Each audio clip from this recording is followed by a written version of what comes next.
Ya, orang Bani Israel itu mau ngetes Nabi, sama nggak jawabannya seperti jawaban Nabi Musa? Maka ditanya oleh salah satu mereka, itu kolbu kayak gimana? Kolbu itu kan sinonimnya roh. Kolbu itu kalau dia udah masuk ke dalam disebut namanya kolbu. Yang jadi sentralnya itu disebut dengan kolbu. Orang-orang psikologi itu beda mazhab di barat. Ada yang mengatakan kolbu itu di sini. Ada yang menyebut kolbu itu di dada. Tapi di dalam ajaran ahli sunnah itu udah beres. Kolbu itu di sini.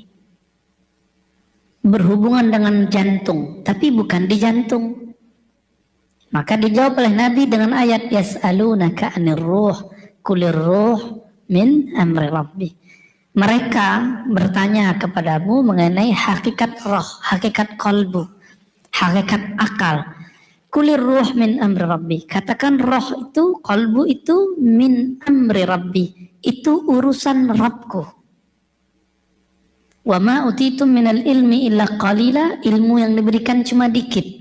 Tapi ingat, kalau Khairul Tanjung bilang bantu masjid dikit, itu dikitnya banyak apa enggak? Khairul Tanjung banyak ya. Zakatnya Khairul Tanjung 2,5%, beda nggak dengan zakat kita 2,5%? Itu baru Khairul Tanjung. Gimana dengan yang menciptakan Khairul Tanjung? Kalau bilang kamu tidak diberi ilmunya kecuali dikit, dikitnya itu banyak. Yang dikit itu saya masih ingat dulu guru saya Maulana Syekh Hasan Basri Jalil, dulu ayah saya yang bawa saya ngaji ke beliau.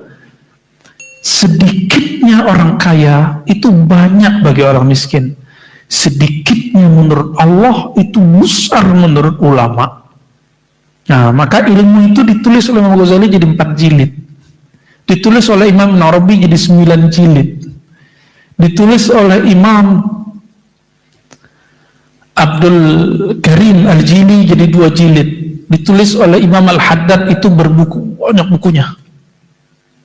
Jadi yang dikit itu, dan yang sedikit itu mungkin satu buku pun kita belum memahami dengan baik. Tapi alhamdulillah kami kemudian punya program di luar sana menghatamkan buku-buku itu dengan mahasiswa ya, dengan santri-santri.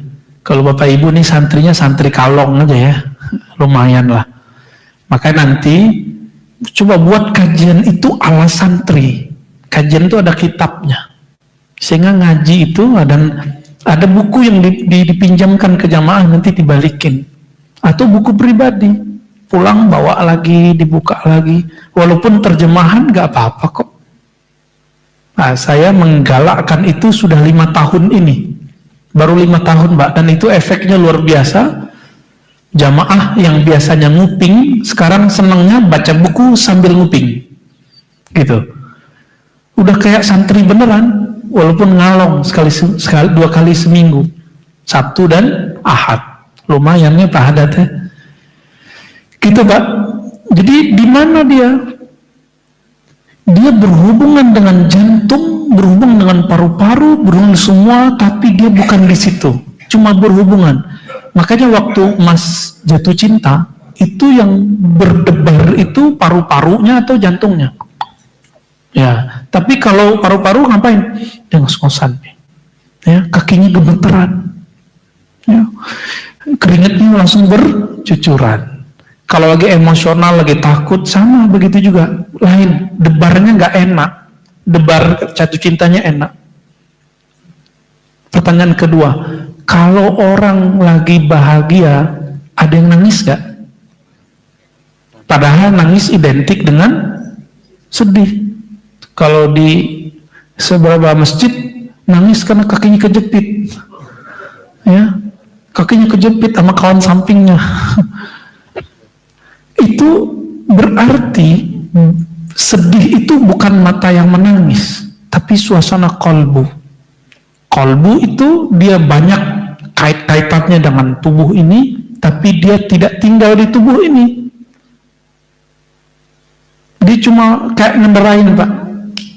Jadi kalimatnya di Quran, nafakhtu, aku tiupkan. Kalau bahasa anak-anak IT sekarang aku install, roh itu diinstal oleh Allah Ta'ala sehingga dia bergerak. Kalau hardware-nya udah rusak, maka dia tinggalin, tinggal install tempat lain gitu. Jadi roh kita ini nggak laki nggak perempuan, yang laki perempuan cuma tubuh ini. Nah, di mana dia berkaitan di alam amr. Ini namanya alam nyata. Kalau mimpi disebut alam misal, nanti setelah itu adalah alamul amr. Alam amr itu min amri rabbi. Disebut oleh Imam Ghazali alam roh. Roh kita berkaitan. Orang yang kolbunya sensitif bisa melihat ke alam sana. Makanya dia bisa mimpi ketemu Nabi. Itu sebabnya Nabi mengatakan, siapa yang mimpi bertemu aku, itu benar-benar aku. Man ra'ani fil manam faqad ra'ani. Hadis ini sahih. Ya. Yang mimpi ketemu aku betul-betul melihat aku. Ra'al haq, itu melihat yang benar, real. Itu ada, itu di alamul amr. Jadi itu Pak, kita ini, Bapak ngeliat nggak isi hati saya? Lihat isi hati saya? Nggak lihat kan? Lihat isi pikiran saya? Di pikiran itu main imajinasi. Misal, misalin. Nah, Ustadz yang hebat alam misalnya itu Ustadz Adi. Maka dia bisa ngafalin per halaman, miring kiri kanan atas bawah, itu dia otak kanannya bagus. Ya. Kalau yang bagus matematisnya kiri tuh. Ternyata Imam Ghazali udah bahas itu, tapi di bagian belakang ada memori. Belum ada alat-alat scan kayak sekarang itu belum ada. Apa namanya? MRI apa namanya?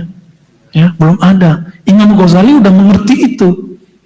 Tapi sekarang orang berani bilang Ghazali itu sesat. Allahu Akbar. Saya sedih dengar itu ya. Oke, silakan imam kita nih. Assalamualaikum. Jazakallah khairan jazilan Ustaz.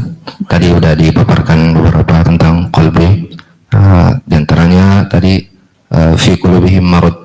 Saya tanyakan ini di juz 4 walizul qalbi.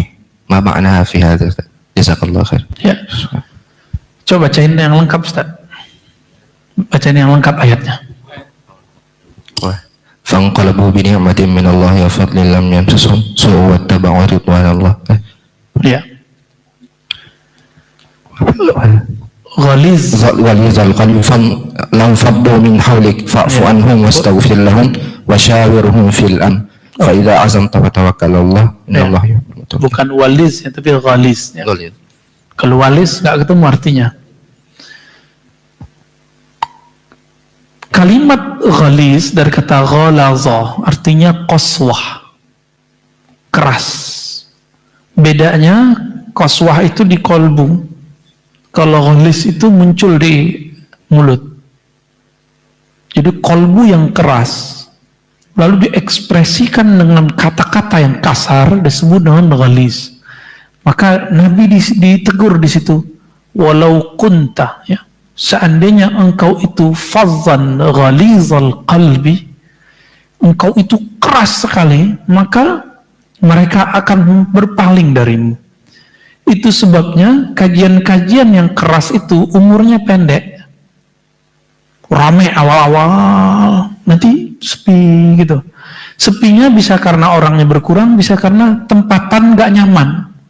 Maka kita udah lihat di banyak masjid yang besar-besar, kajian-kajian yang keras itu rata-rata fikih tak bermazhab. Kalau nggak diusir masjidnya, diusir orang kampung. Itu di mana-mana Pak. Kalau debat sama jamaah yang pinter, debat udah akhirnya nggak mau datang lagi ustadznya. Atau jamaahnya kemudian rame.